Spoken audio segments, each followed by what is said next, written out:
Hello, everyone. This is Waning Moonlight, and recently I'd moved for college. And, being in a new place, I did the reasonable thing of staying inside instead of looking around. And while I was inside, I wanted a game that was nice, relaxing, and I decided to play some Final Fantasy 15. Now, I'd already beaten this game, and I was in the post game of it. If you watch the footage, all of it's actually going to be on a Final Fantasy 15 and Final Fantasy 14 kind of like crossover mission that's really cool. But while I was playing it, I also was watching some videos on it and noticed a lot of people don't like this game, which is crazy to me. I haven't been big in the Final Fantasy community for a long time, but I've played a lot of their games. Um, and like just this was like a shock to me. Why do people not like this game?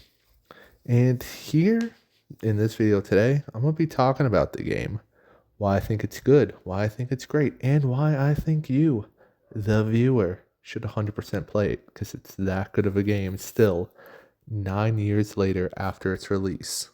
And because it's 9 years old, I don't think I need to say this, but there's 100% could be a story spoilers for this video.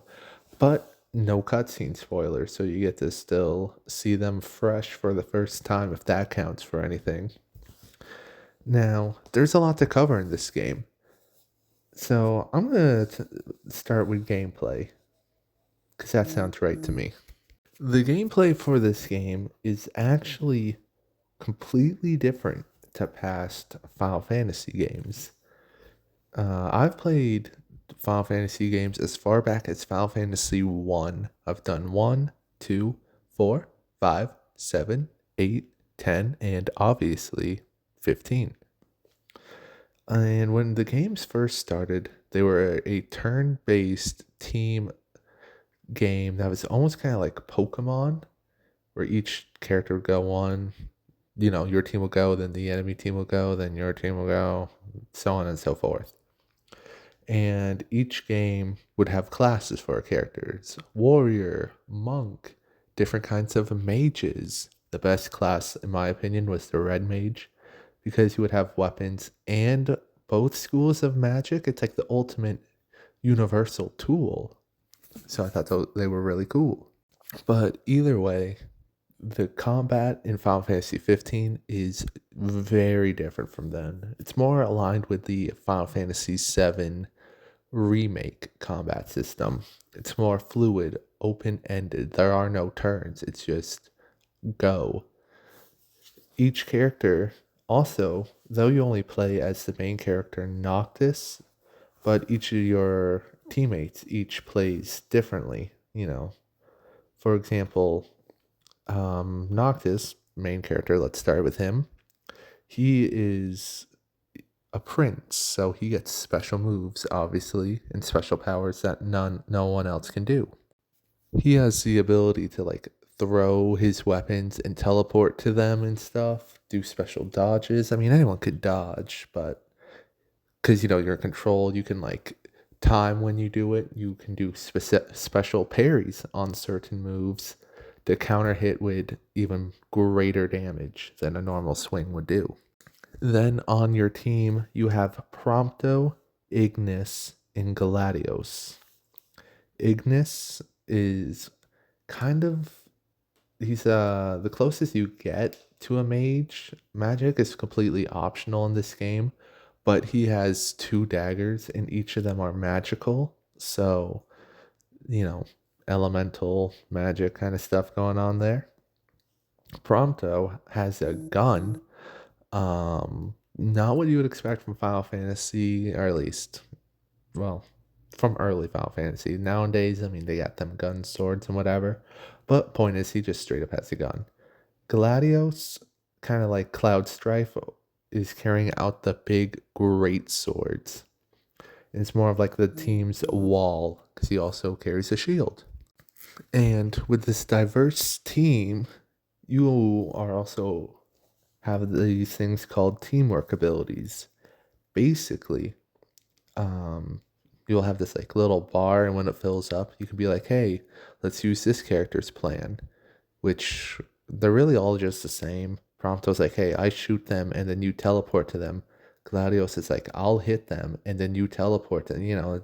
It's all just like a team up thing, but it's really handy because for if a boss is doing a big move, you cannot be damaged while you're doing it. So there's kind of like a little strategy when to use it to dodge a big hit for free, which is really cool. And halfway through the game, you gain this thing called, to how I'm gonna pronounce it, is armature mode. I'm gonna put on the screen how it's spelled. But basically, because you're royalty, each king before you had a legendary weapon, special weapon that they just really liked. When you're in this mode, you kind of summon them around you, and you're able to just fly around doing major damage, swinging axes to swords, and then you can like teleport by throwing all of these weapons around for huge damage. It's really fun to do. It's even used in certain boss fights as you play, and it just is so epic, at least in my opinion. It's over the top in the best way possible. Now, characters, past kings, all these things are kind of being thrown at you. So let me take a step back and kind of tell you the plot of this game now. And like I said, I'm going to be kind of brief, but there will be some story spoilers ahead. Now, Noctis is the main character, Prince, to a place called Lucia. It's called Lucia. His full regal title is Noctis Lucis Calum. Now, if that ain't a Final Fantasy name, then I don't know what is. Now, his whole journey starts on a way to go get his bride to be Luna Freya. Now, Noctis's country was at war with this other place, and him being married to Luna Freya was supposed to be like a peace deal to show that they're coming together and they're going to be all right. However, it doesn't really work out. Noctis is sent out with his 3 friends / retainers because they kind of work together like that, being, as said, Ignis, Prompto, and Gladios. Now, it is thought that Noctis's father, who I'm going to call Regis, because that's how it looks to me, he knew that once Noctis left the capital, something bad was going to happen, and it did. Not even 24 hours after Noctis left, the Empire, who was against them, invaded, killing Regis, and, well, taking the kingdom for their own.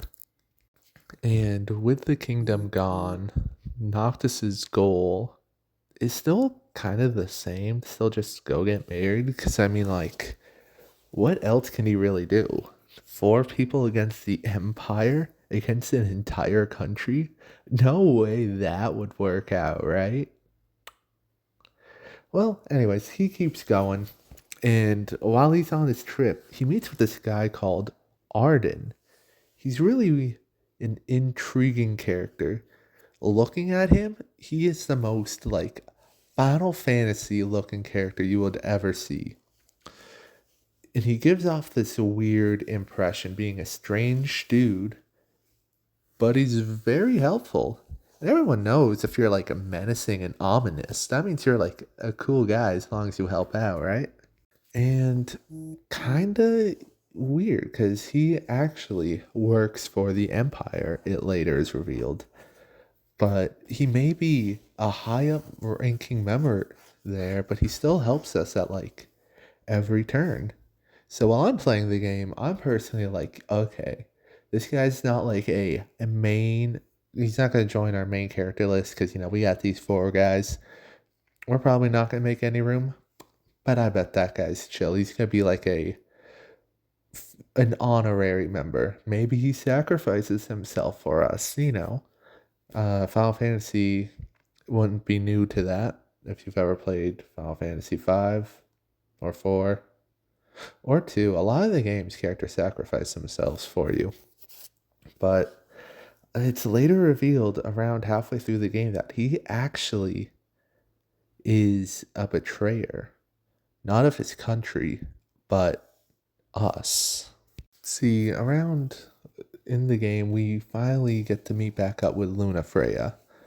And we're like, all right, awesome. That means we get to, kind of continue our quest. I was excited because it looked like she was a summoner, for she was able to talk with special deities. So I'm like, okay, that's going to be kind of sick. But when during the summon for a ritual, Arden sneaks up behind her, pulls off the Sephiroth backstab, and kills her right in front of us. Obviously, this was actually kind of a shock for me. Should I have seen the obvious look on his face and be like, yeah, that guy's evil? Probably, but I didn't. So I was surprised. And there are going to be some more. There's some really good lore drops with him. We'll get to those in a moment. But with her dead, our only mission, of course, is the best mission. And now it's time for revenge. Now, before I talk more about the main story, well, it's still part of the main story, but to kind of break the order, an important thing to talk about in these games are the 13 royal arms. Now, you collect a good majority of these just from playing the game.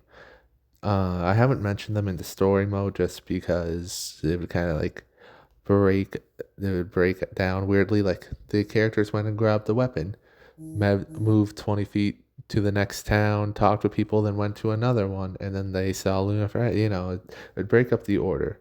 But either way, these royal arms kind of vary in usefulness because every single one of them has the drawback of draining your life, your HP, as you use them. But that's supposed to obviously come back with good abilities or high damage. For example, the very first weapon you get is the Axe of the Conqueror, which is the highest damaging weapon for the 13 Royal Arms. And you get that as the first one. It comes with an attack of 483, which is probably triple more than any weapon you'll have at that time. And you get it for free. Like, that's just super helpful. But these weapons are important to know because each one of them gives you your birthright as the next king of Lucia. And as you get to confront Arden after what he's done, he kind of reveals to you that he's not just some random guy out for revenge. No, he is actually Noctis's like great whatever ancestor who's been kept alive because he absorbed like a lot of evil energy and it kind of just like possessed him. And Noctis's um sorry, Arden is the great whatever uncle to Noctis. Noctis's actual grandfather betrayed Arden, had him like locked up. So Arden had like a lot of spite. So he's like, all right. When he finally got free after 1,000 years, he was ready to throw hands with Noctis. He was ready. And honestly, I don't blame him. I mean, if someone locked me up for thousands of years, did terrible things to me, I too would kind of want to fight him. I mean, who wouldn't? But because he's still part of the royal bloodline, he also kind of gets to use the royal armaments, which now that I'm kind of thinking about it, I'm not sure how he does it. Like, when we go and get the royal arms, it's not like we actually pick them up. We like touch them, and then we get like a illusory version of them around us. So I guess he did it too. I don't know. Great story. It's well thought out. I it's just been a like half a year since I've beaten it, so it's not fresh in my mind. This is all me going off of Googling and what I remember, by the way. So that's why not doing a in-depth story. This is like breaking it down. Anyways, you fight, it's awesome, and Arden is put down. However, you're not done. You see, Noctis wasn't just some guy. I mean, he wasn't just some prince. He was a prince of prophecy. I like to call him the prince that was promised, to steal that from Game of Thrones. So he was meant to defeat Arden for good. Because though you kill Arden, he kind of cannot die. His soul would resurrect. So you sit upon the throne room and are killed by your ancestor. Like, I guess they they give you their energy, killing you. You go into the afterlife, find Arden. He's like, hey, what's up? And then you kill him again. Like pure hater energy to follow someone into the afterlife to kill them again. And I'm not gonna lie, that's kind of what cemented this game as being amazing for me. Because it's just so funny. Pure hater. And then you get to live a happy afterlife with Luna Freya. So, like, that's a pretty good ending, I guess, for the rest of it. Now, let's say you enjoy the story, you find it fun, but you want to do more, but what else is there? Well, there's actually a few DLCs for the game. Quick, short stories. Throughout the game, the characters get split off. Like Gladios, he goes and walks off while you go and do a dungeon with this lady. You replace him with this person called Ariana. She's like a dragoon. If you know what those are, it's a special class. And I actually liked using her more because spears were cool. But anyways, he goes off and does a mission. You don't know what he does unless you pay to play the DLC or have the Royal Edition like I do. Or during the game, you confront Arden on a train, you and Prompto. He pushes Prompto off the train. What happens to Prompto? He goes into a snowy area, fights against a worm, learns that he's part robot. Like, what? That's cool. We got Ignis. Halfway through the game, he loses his eyesight. You have no idea what happens. But it turns out to try and help you, he picks up one of the royal arms and tries to fight Arden for you. To try and like kill him himself to end this now.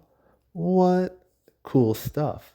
All this stuff we don't get to learn from the game, but we can go back and do the DLCs and play it. Which at first you might be like, oh, of course, a DLC. But doing it on a deal, if we did it in the actual game, I feel like it would have actually broken up the flow of it. Just, hey, you've been playing Noctis for like 90% of the game. Play like 15 minutes as Ignis and then never play as him again. He plays completely differently, controls differently, different combat style. All right, good. Now you're never doing that again. Like, that would just be kind of weird. So I didn't mind that too much myself. What's really cool is you get to do a Arden DLC and get to experience his life before he was now. He used to be a good dude. He used to be chill before he was, corrupted. And what's really great is the post game content as well. Because you can get the flying car. Now, I don't know about you. I'm a big fan of flying vehicles. I mean, they're just awesome, right? I mean, it's like you've already beaten the game, so it's not like you can discover anything new, but it's still fun to do. And I definitely did not like crash it in the first 15 seconds of owning it. But anyways, yeah, so Final Fantasy 15, is it worth playing? I mean, if you don't mind that I just kind of told you the story, then yeah, you should go play it. To me, 10 out of 10 game. I recommend that game to anybody who hasn't done it.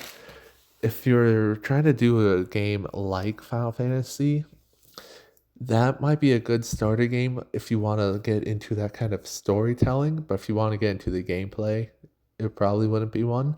If you're looking for a random game to play, though, that's one. That game's perfect. And thank you all for watching. I recommend you should subscribe if you enjoyed my random ramblings. I was probably all over the place if you couldn't tell. I don't really write scripts. I tried to for this one, but I definitely broke off it. But leave your comments on the game below too. And yeah, once again, thanks for watching.